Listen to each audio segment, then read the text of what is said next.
I'm on now.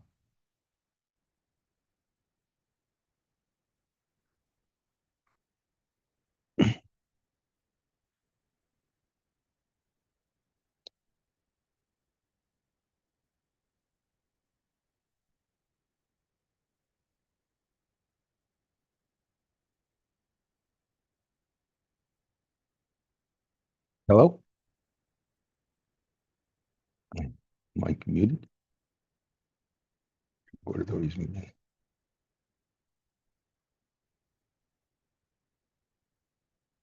It's 5 o'clock. We'll call the meeting to order. Welcome, everyone. Hannah, could you please do a roll call? Mr. Nobles? Here. Ms. Budd? Here. Mr. Now? Here. Mr. Tucker? Here. Mr. Folden? Here. Mr. Vogel? Here. Pollock? Here. There is a quorum present. Mitch, thank you for being here on the phone. Sorry to hear about your unfortunate loss. So our thoughts are with you. Thank you, Randy. Thank you all. First order of business is approval of the minutes of the December 17th regular meeting. So moved. Got a motion and a second. All in favor? Aye. Agenda changes. Clara, are there any changes to the agenda? No, sir. No agenda changes. Public request. If any member of the public wishes to provide a comment on any item, the time to do so is now. Please complete a public comment card identifying the item upon which you wish to be heard and provide it to Hannah. The public comment cards are located at the back of the room.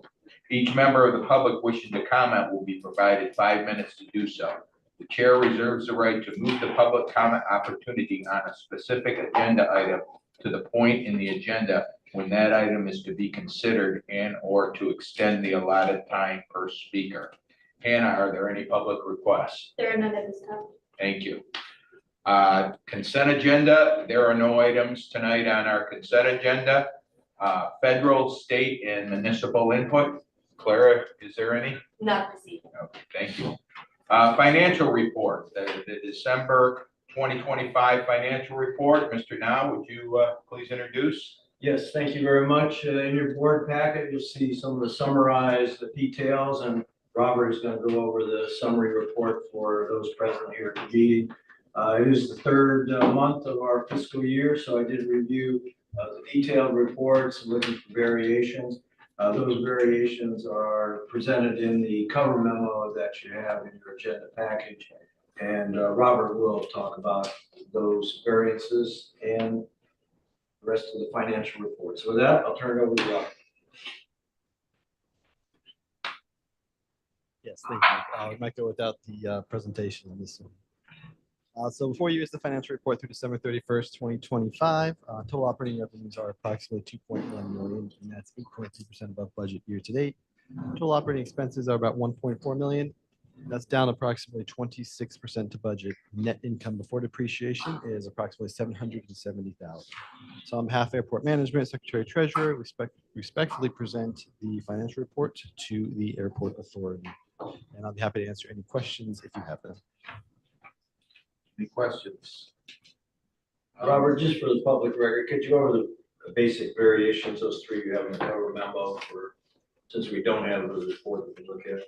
Yes, and hopefully it's coming back up here. Yeah. So the project expenses are down about 93.5% to budget, and that's due to the timing of the projects. Going to happen later on in the year, and some of the billing that happens. Marketing, special events, that's up about 59%. That's also due to timing. A lot of our big events and some of our donations and stuff happen beginning of the fiscal year in October, so that hits those early on. And then we have the customs facility expenses, which is coming a little bit more in line, but it's down 10.8%. And that's just with some of the nature of customs. Is there a motion to approve? So moved. Second. Any further discussion or questions? All in favor? Aye. Aye. Thank you, Robert. Tenant reports and requests. Signature aviation sign request. Travis? Thank you, Mr. Chair. Airport management received a request from Signature to perform a campus-wide rebranding on all exterior signage to align with a corporate image. The board remembers this meeting last year, we afforded them conditional approval pending city permitting and approval. They have since received all the permit package and approval from the appearance board, and now the final step is to come before the board again and receive final approval to install all the signage. Airport management recommends approval of resolution 010126 for the hangar signage, and Mr. Robert Murphy from Signatures on hand here if you have any questions for him. And your board packet should contain the signage and the permit package for review. Travis, nothing has changed since this came before us is now than before. I don't believe so, no. Everything that was submitted previously, it was what was submitted to the city and approved. Any questions? If not, Gene. Just a couple quick ones. On your application, all your signs E through 9 except for 7 are all illuminated, correct? I believe so, yes. Okay. Yes, so there's electrical. I saw your monument sign. What do you have planned in front of the monument sign?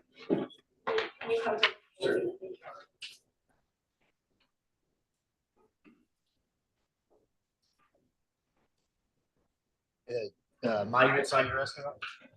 Yeah, I noticed on your picture, nice, beautiful monument sign, but you have some planning in front of it. Yes. You know, the biggest problem with that is sometimes it goes up and people can't see the address or whatever, so I just Our landscape company will be taking care of that. ask you to keep an eye on There's a that. refresh going in for it now. And then So when you plan to move forward on these signs, they look good. it's once we've got the approval here, I will let the installation company know and they'll start to arrange the dates on it. Obviously, with the peak season traffic, with the TFR patterns we're seeing, we want to make sure there's minimal disruption to the operation going on out there. So we're probably looking at late spring. Late spring. Yes. Okay, right, great, thanks. All right. Good project. Anybody else? Please. Second. Any other questions?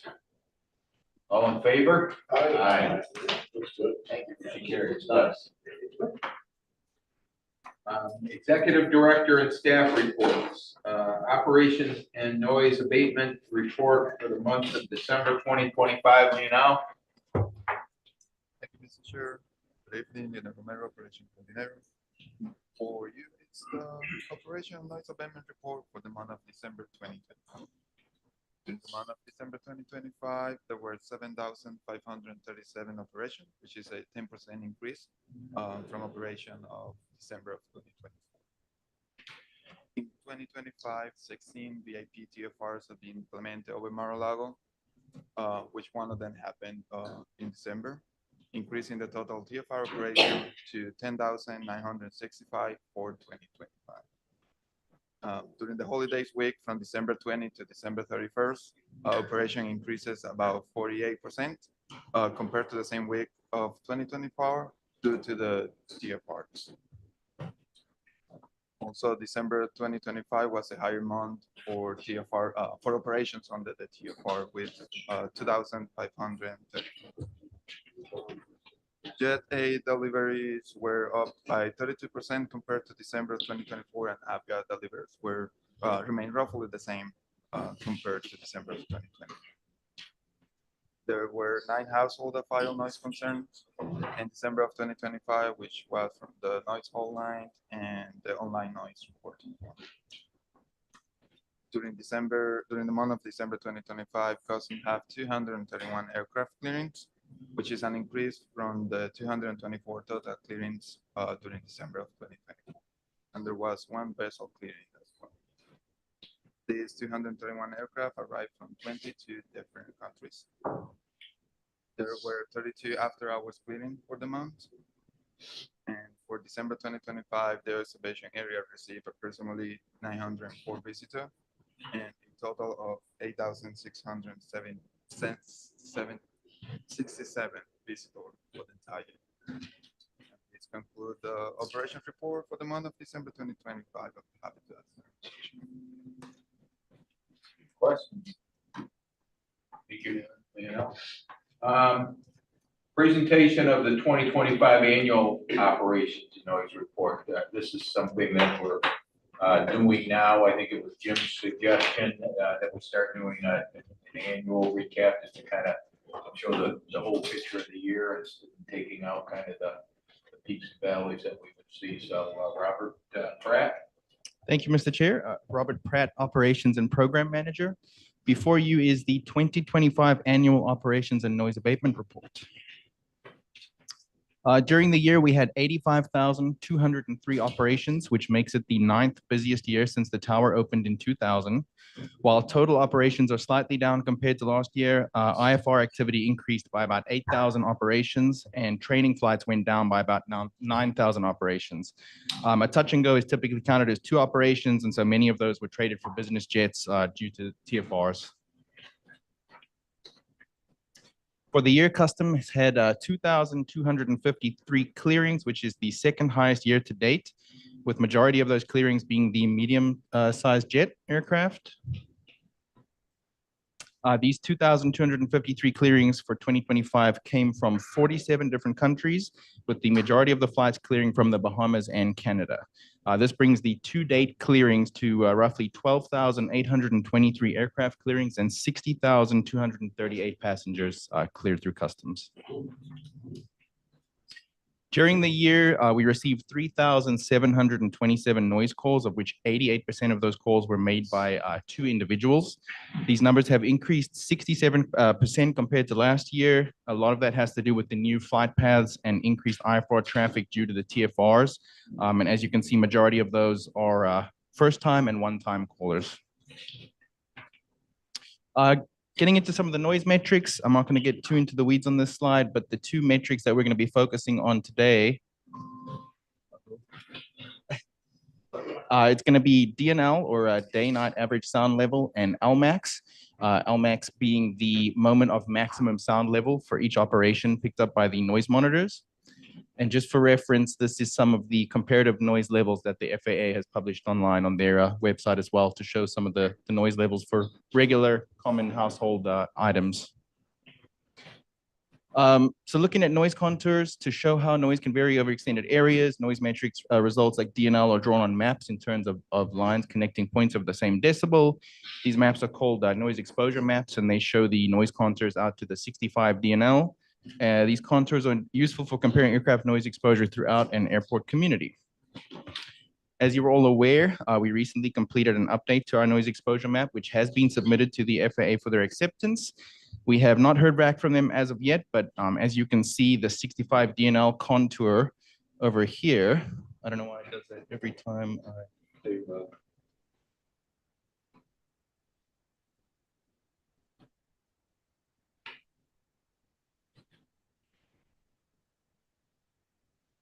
The 65 DNL contour, there you go, just barely leaves airport property, and compared to the 2017 noise contour update, the 65 DNL on the contour on the northeast side of the airport has actually shrank slightly. So we have 7 noise monitors that are located throughout the community. The numbering looks kind of funny, but the numbers are based off of when they were installed. So 1, 2, 3, 4, 5, and 6 were installed first, and NMT number 7 was the last one to be installed inside of Wimbledon Villas. They are EnviroSuite EMU 4450 model NMTs. They are calibrated annually, monitored remotely to ensure they're fully operational. And EnviroSuite also has local technicians in South Florida who perform site visits as needed if there are any issues with the NMTs. I thought it would be interesting to kind of show what the NMTs look like and where they're located. So these are NMT 1 through 4 and kind of where they're located within the communities. It really is a pole with a microphone and a solar panel to keep them powered. So they're all solar powered. And here are another 3. 4 of those are open to the public, and 3 of them are within gated communities that we have got permission to enter and inspect them as needed, as well as EnviroSuite's technicians to do the same. So getting into some of the LMAX noise events, for each noise monitor, this slide is going to show you how many events for the year were below 80 decibels for each event recorded by the NMT. So for NMT 1, there were a total of 23,000 noise events that were picked up by the noise monitor. Of that, 92% or 21,000 of them were lower than 80 decibels at the highest noise measurement or the LMAX for each operation. Noise monitor 2, similar, 20,000 total events, 19,000 of them were below 80 decibels. NMT3, there were 20,000, again, total noise events picked up by the noise monitor. 19,000 of those were below 80 decibels. Noise monitor 4 picked up 5,000 noise events, just given the proximity to the airport and where it's located. Of that, 98% of them, or 5,200 of them, out of the 5,300, were below 80 decibels. NMT5, similar situation, 99% of the total of 19,000 operations were below 80 decibels. NMT6, 84%. There were a total of 24,000 operations picked up by this noise monitor. 20,500 of them were below 80 decibels. And finally, NMT number 7 picked up 17,000 and 16,300 of them were below 80 decibels. Touching on our voluntary curfew, so during 2025, we had 2,114 operations during our voluntary curfew hours, which are between 10 p.m. and 7 a.m. There has been a 5% increase in voluntary curfew hour flights since 2024. A lot of this has to do with the increased traffic during the TFRs. And although there was a slight increase, we still maintain a very high compliance rate with an average of 2 operations per night within those hours. Just touching a little further on our noise program. So this is all noise procedures that were approved by the FAA for us to publish. They're posted on our website and in the airport's chart supplement. We were sure to highlight all of the residential areas surrounding the airport. And then we've got the FAA approved recommended departure headings, depending on which runway they're using, runway 5 or runway 23, that try to avoid the residential communities as much as possible. We also have WebTrack, which is through EnviroSuite. It's posted on our website. People can access it. It's open to the public. It has a semi-live feed or aircraft feed with a 10-minute security delay. People can look at historical flight data, live noise monitor decibel levels, and they can also issue concerns to us directly through this portal for the aircraft that they can see flying over their homes. Just to touch on some of the community outreach we did over the last year. We hosted multiple workshops related to the Noise Exposure Map Update project. All of those workshops included representation from the community, HOA representatives, pilots, airport tenants. We also hosted 2 public open houses that were part of the NEM update, and we have sent out multiple notices to the communities surrounding the airport regarding TFRs and the changes in the departure paths to avoid the 10 nautical mile rings and the increase in traffic that we see during those weekends. FAA noise policy review. The FAA has concluded their noise policy review, and as a result, they have decided to make no changes at this time. They will continue to use the 65 DNL metric as the method of determining compatible land use around the airport. The next phase in this process will be to form an aircraft noise advisory committee, which will work to analyze possible new methods for analyzing noise impacts near airports. And in summary, airport operations have decreased slightly since 2024, although IFR traffic has seen an increase. Training operations have gone down slightly. Total noise calls have increased during the year, with most of them being related to increases in traffic and changes in flight paths during TFRs. And overall noise exposure in the community is down approximately 10 DNL over the last 20 years. This is primarily due to the implementation of fire engines in new aircraft and the federal mandate banning aircraft that do not meet these updated noise standards. And that concludes the 2025 annual operations and noise abatement report. I'd be happy to answer any questions. Yes, regarding our noise line terminals, have we had any problems with vandalism or damage to any of the terminals? Nope, not that we've ever, been reported. We check on them pretty regularly, as well as EnviroSuite. Their technician has access to them as well, and they've been there for around 20 years, I believe, and knock on wood, nothing as of yet. No. Very good. So.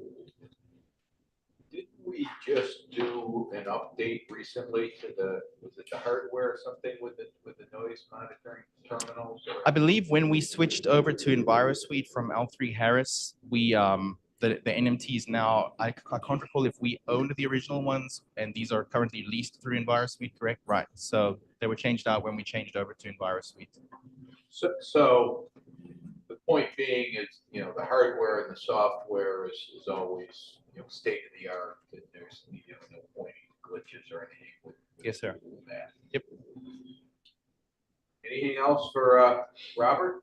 Very thorough. Yeah, good job, Robert. Thank you. Safety Management Systems Program Update, Hannah.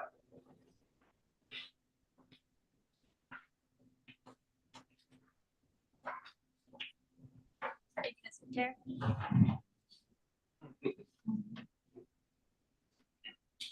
Before you is the SMS program update for the months of July through December. During this period, we conducted 170 facility inspections and 363 airfield inspections, as well as 4 EMAS inspections and 4 PAPI inspections. Between July and December of 2025, 38 work orders were issued, all of which were completed. During this period, we had 1 alert 1, 1 alert 3, 1 aircraft incident, 2 disabled aircraft, 8 bird strikes, and a total of 10 other incidents, which range from vehicle accidents to trespassing incidents. Just a note on the bird strikes, an interesting fact that we found was 8 of the bird strikes, half of them were mourning doves. And an interesting note is their breeding season is actually from March to September, which means there's increased flight activity over that period. Some of the other species that were reported was 1 burrowing owl, a barn swallow, and an American kestrel. Especially the burrowing owl. Yeah. Mascot next door. Hurt too bad. We do think of them as fellow aviators. Good. Over the past 6-month period, we had many safety-related highlights that we'd like to share with you. In July, the entire BRAA staff participated in crisis communication training. Hannah, me, completed AAAE airport certified employee airfield operations training, ASOPs. In September, we hosted a pilot meeting to discuss TFRs, and it was awesome because we have 32 in-person attendees, and we also live streamed this meeting, and it was very successful. We had to date 78 views. And so this meeting covered not only TFRs, but we also had the opportunity to bring out Runway Safe to discuss EMAS best practices with the pilots. So that was pretty cool. Also in September, Florida Department of Transportation brought out they brought out their equipment to friction test runway 523. The results of this test showed no deficiencies. In October, we hosted a pre-TFR season meeting with FBOs and ATTC staff. During the month of December, we hosted a 2-day electrical training course for staff and electrical engineers, ranging from folks from Garver, ADP SafeGate, and Quantum Engineering. Finally, we finished off the year strong by hosting the FDOT and USDA wildlife hazard training, where 20 representatives from various airports across the state of Florida came out to learn all about wildlife best practices. This training aligned with our wildlife mitigation plan and discussed wildlife best practices, all of which we are in line with. So that was pretty cool to see. I have some pictures here to show you some of those highlights. I guess I'll just describe it to you. So this first picture on the top left, that is from our pilot meeting. So you could see how much of a turnout we really had. The whole room was packed, so that was pretty exciting. Next to it here is a capture of one of the many things that was taught to us during our FDOT and USDA wildlife training. This particular image, they were teaching us how to bird band. So that was pretty interesting. And what they have there is actually a American kestrel that they showed to us live. So that was pretty neat. On the bottom, that shows the FDOT's friction testing truck. So that was that in action. And then finally, this is an image of all of us in the vault learning about electrical best practices. In this image, we have the regulator open and we're learning how to troubleshoot it. And that concludes the SMS program update. I'd be happy to answer any questions you may have. Gene. Yeah, thank you. Hey, can you elaborate on the, for example, the general incidents, property damage, trespassing, and vandalism incidences? Sure. Got a list of them. All right, so you want me to go through all of them? So I've got the auto accident. That was a collision along Airport Road. We had a fuel spill. It was approximately 9 gallons on one of the FBO's ramps. We had a general incident of an individual blocking traffic on Airport Road. He was trespassed. We had an incident of property damage where a customer attempted to drive through one of our gates after it had started closing. Another incident of property damage was the fire hydrant at the movie theater was damaged. Somebody had backed into it. And the third incident of property damage was a concrete pole was damaged outside of one of the gates. It was just found laying there. We did have an incident of trespassing. It was a suspicious person at Lynn University. And we found a chain blocking a restricted area along the movie theater parking lot was damaged, and that was the vandalism. Thank you. Other questions? Yeah, thank you. I think safety's always been obviously a priority for the airport, but it just feels like the last couple of years we've kind of taken the communication and the transparency and the protocols to new levels. So good job. Yeah. 8D, request to approve the public transportation grant agreement for financial project. Mr. Chair. Florida Department of Transportation has offered a PTGA for taxiways Papa 2, 3, and 9 geometry enhancements, excuse me, along with Papa 9 rehab construction. This will be for the construction portion of the project, which is currently under design under a different grant. And we'll bring all the aforementioned taxiway connectors up to current FAA design standards. And the budget for this project is approximately $1.3 million. And this PTGA from the state is for 131 and some change and just to correct a typo on the record, Airport Authority share will be totaling approximately $78,000 with the FAA providing the remaining funds, which has also been budgeted for this year's budget. So with that being said, management recommends approval of resolution 010226, authorizing the PTGA approval with the state. To approve? Second. No, I need a motion. Second. Okay. Oh, yeah. Oh, gee, okay. Okay, sorry. Get a second by Mel. Any further discussion or questions? All in favor? Aye. Aye. Travis.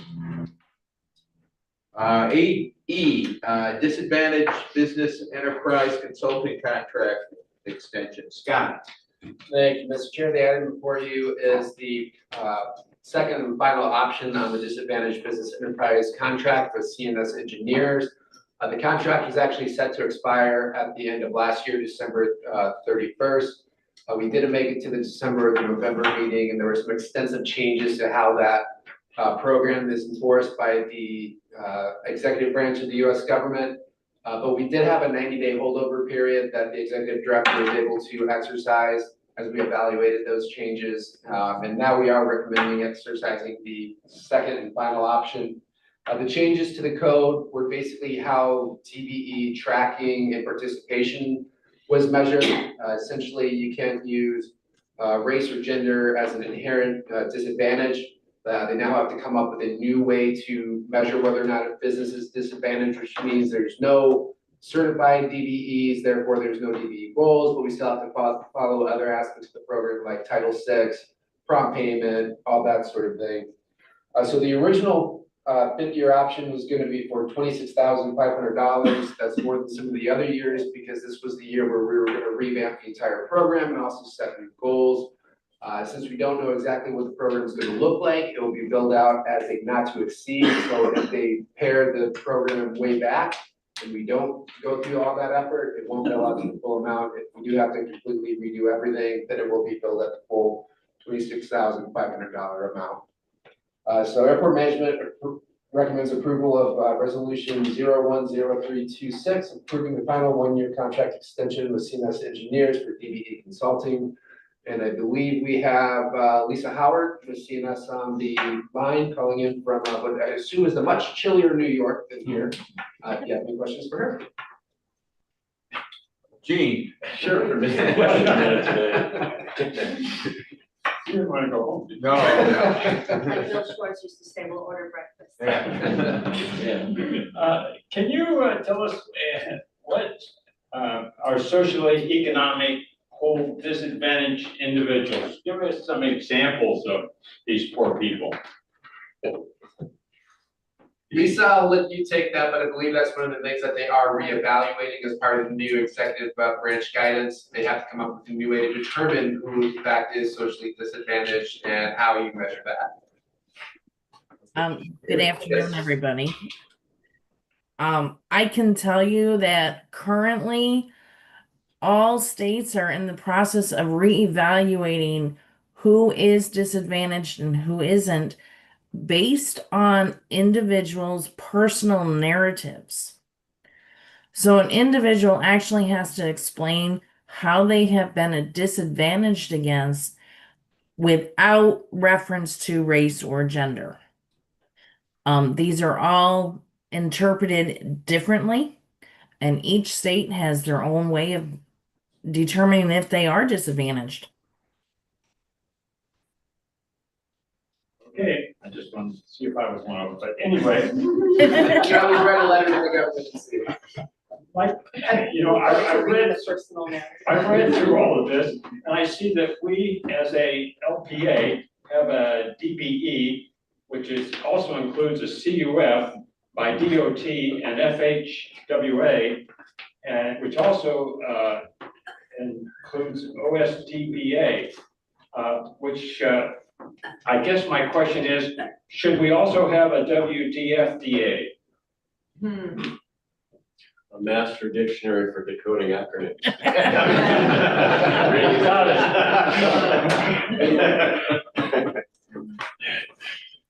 I'm done. A little bit about Thank you, Gene. alphabet Appreciate soup the humor, sarcasm. Levity. Do we have a motion to approve the extension? So moved. Second? Cheryl, any further discussion or questions of Lisa or Scott? All in favor? Aye. Aye. Thank you, Lisa. Lastly, Executive Director, Annual Performance Appraisal. It's that time of year.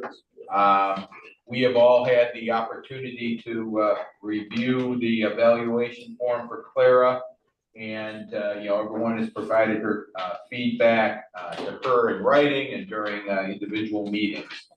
The evaluation summary memo and KPIs reflect the goals included in the approved budget, which are also aligned with the airport strategic plan, and that was the summary was the document that Clara had sent out to all of us. So the evaluation involves two parts, a salary adjustment and performance incentive. This year we added a third element, which if all of you recall, we had pretty extensive discussions around related to executive director stretch goals. With all that said, we need three separate board actions relating to the merit increase, relating to the performance incentive of 20%, and then the stretch goal. So first we'll tackle the annual merit increase. We have, this year and historically budgeted a salary adjustment of 5%. If anyone would like to come forward with an amount and a motion, for that. Well, first, I don't know where the ratings, don't we base this on the ratings? Correlate that to That's what I percentage. had in mind. Yes. So. Yes. that So might- the average, score on the scorecard was 94 out of 100. So, Well, based on that, because that takes in all of our. that's Ratings, 7 right? board members, yes. Well, okay. And this Given- is just given- salary increase. Yeah, this is just for salary. Yes. So given that high rating, 94 out of 100, from all of us, indicates to me great performance by our executive director. So I would make a motion to do the 5% and we budget it. And as long as it stays within the salary parameters that we've set up in past years and. And I have asked that Salary question, range. and we are within, Okay. those guidelines that have been, done by the outside. Then I'll make a motion for 5%. I'll second. Is there any discussion? What is what would be the 5% then? It would be 5% of The current salary, right? What is with the 5% of Yeah, I will tell you that.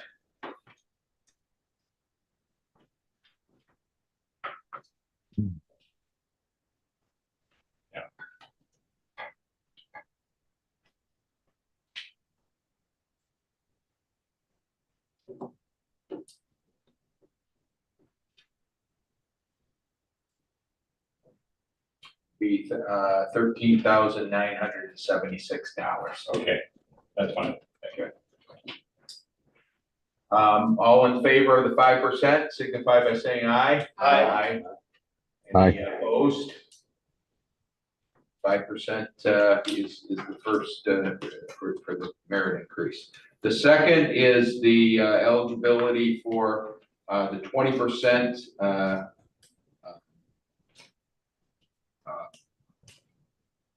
annual one-time ICOMP payment. It's based upon the approved budget and the employment agreement. Again, Clara's rating was 94 out of 100. Also on the, throw out the competency ratings, the average rating was 4.8 out of 5 from all 7 board members for that. Yeah, given her outstanding performance in 2025, I move that we provide the 20% maximum. I'll second it. Any discussions? I just want to clarify. Yes. This is 4.8% on our new salary that we have just instituted. Right? Yeah, 20%. Yes, but 20. 20% of yesterday's salary correct. plus today's Yeah. increase. That is correct. And Talked that about is, last year. yeah, good. Thanks for clarifying that, Cheryl. So, we have a motion and a second. Any further discussion or questions? I think I have one Yes. question. I know that we are within the salary range, and obviously the performance of 20% has nothing to do with the salary range. Are we getting close to the top end so that we need to think about making changes to that salary range through an 80K study? In other words, what percentile are we on the continuum? Do we know the answer I to don't that? think we are. I don't know the percentile, but no, it was reviewed last year. It was just 1 year ago, I thought it was 2. We did it last year, at the beginning of the year as a result of the contract amendment that you all approved in Okay. February. So we were within. I know we're within, I just wanted to show that when we are doing this next year, we are not looking. Yeah, I mean, there was quite a gap. Yeah. Yeah, yeah. So I think I don't recall But we- exactly what it Yeah, was. so I'll go back and verify where in the percentile we are, but And I I think think when they we- give us some room for When we growth. make our presentations going forward, it would be a good idea too. It also gives us a sense of where executive director falls within what we have already approved, again, through ADK, look, Blue Sky Research at what other like airports and executive directors get, if she's at the 50 percentile, or the 75, or whatever. Okay, we have a motion in the second. All in favor of the 20% increase? Aye. Aye. Any opposed? Motion carried for the 25% on part two. I think you said 20%, yeah, 20%, sorry. And lastly, the employment agreement allows for the identification of this executive director stretch goals. We identified two, which were, pretty straightforward, the land optimization and the vertiport. And so included identifiable milestones, which Clara addressed in her memo and overview. And so we established a maximum stretch goal of 10%.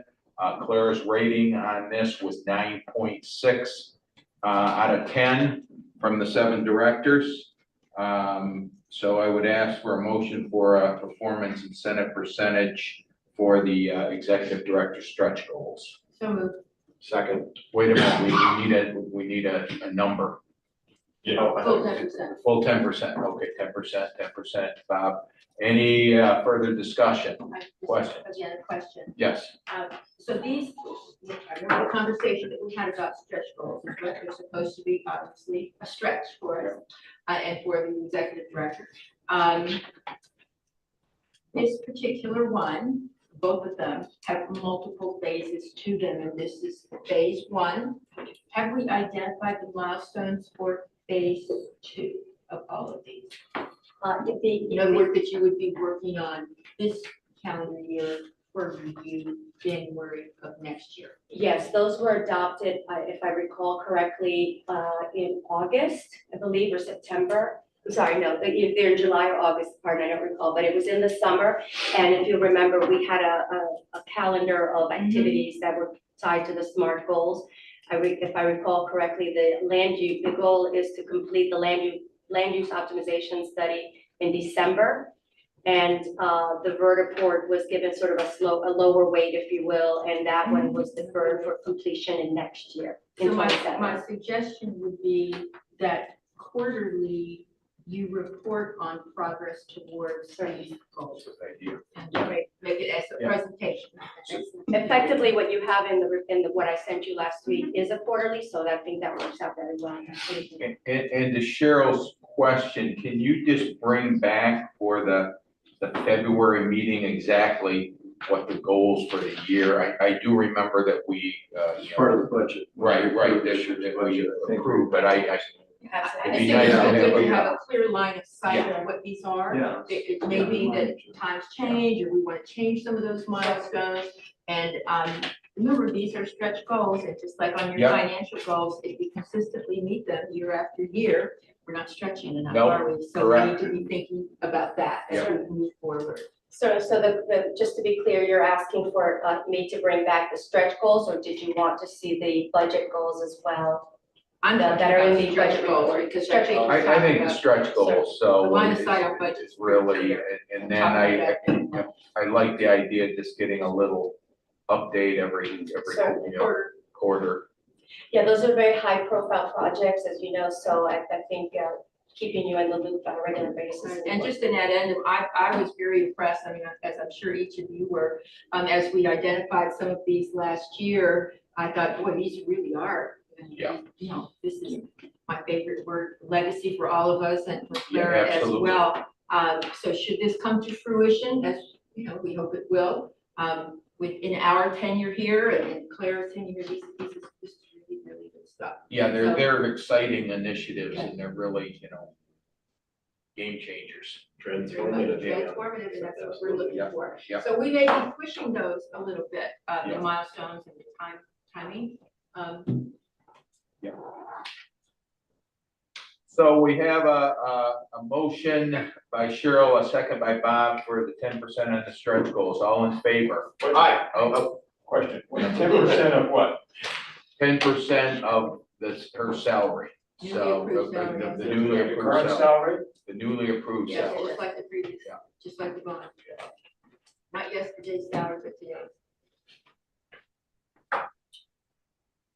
That's best practice in what we've done all Yeah. 10 years. Yeah, but it's normal. All in favor? Aye. Aye. So Clara, congratulations. Obviously, the board thinks very highly of the job you're doing, and thank you. And we appreciate all the efforts, and we all appreciate being a part of it. So Thank you all for your leadership, your guidance, and your support throughout the year, and thanks to the team for all they do to ensure the success of this organization. Thank you.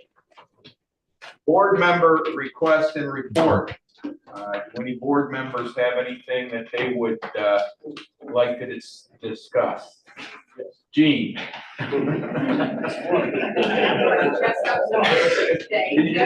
You got your 15 seconds. I know I had it. Well, anyway, I saw somewhere, find it, that the city had, oh, here it is. Boca Raton won $650,000 for a fire rescue vehicle for incidents at the airport. Where would this vehicle be stationed, and who would be staffing? It would be staffed by Boca personnel, and I believe it would be stationed. The one over I'm pointing the wrong way. This is sort of a That's replacement. They used to have two brush trucks that had limited pump and roll capability. Those were moved out of service, and so one of the new initiatives, I think, of city manager Marshall Haney, especially when he came out of here and met with Claire, myself, and Jim, is he's really big on the crash fire rescue response. So it looks like he's moving right ahead with that. So That would be at the fire station. correct. Yep. So would that solely be for use of incidents at the airport, or does that have other uses? That could have other uses. Unlike a regular ARC truck that's needed for certification, we don't have a air carrier certification. So if they do need to dispatch an incident on the highway where they need a lot of dry chemical for a battery fire or a fuel spill, I know the first airport I worked out of in Bridgeport, Connecticut, we actually would do mutual aid with the city of Bridgeport from the airport. If we didn't have air carrier service coming in that needed it in the next 15 minutes, we would respond to some of those larger incidents and provide some additional foam capability. Sounds like that's safety improvement. Yeah, absolutely. Any other director input? If not, Hannah, is there any public comment? Any other business to come before the board? Not, I'll ask a motion. Motion. Second? Second. All in favor? Aye. Meeting adjourned. Thank you all. Thanks, all. What am I gonna do with you?